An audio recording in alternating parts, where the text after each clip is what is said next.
भारतीय राष्ट्रगान जन गण मन में सिंध का उल्लेख ऐतिहासिक और सांस्कृतिक कारणों से है। रविंद्रनाथ ठाकुर टैगोर ने 1911 में जब यह गीत लिखा, तब भारत ब्रिटिश शासन के अधीन था और सिंध भारत का एक अभिन्न हिस्सा था। सिंध का राष्ट्रगान में शामिल होने का कारण भौगोलिक और सांस्कृतिक महत्व।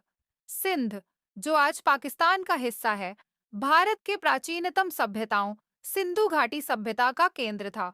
सिंध न केवल ऐतिहासिक दृष्टि से महत्वपूर्ण था, बल्कि यह भारतीय संस्कृति और इतिहास का भी एक अभिन्न भाग रहा है।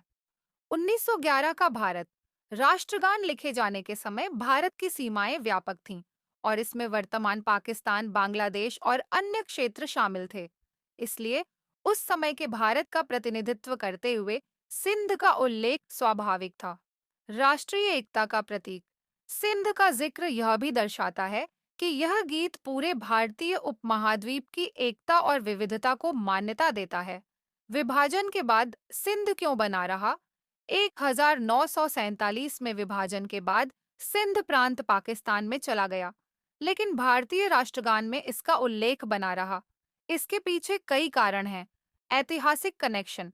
सिंध का उल्लेख भारत के सांस्कृतिक और ऐतिहासिक धरोहर को दर्शाता है। सिंधी समुदाय। विभाजन के बाद बड़ी संख्या में सिंधी हिंदू भारत आ गए और भारतीय समाज का अभिन्न हिस्सा बन गए।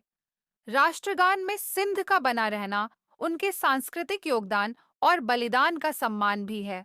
इस प्रकार सिंध राष्ट्रगान में न केवल ऐतिहासिक महत्व को दर्शाता है, बल्कि यह भारत की विविधता और समावेशिता का प्रतीक भी है।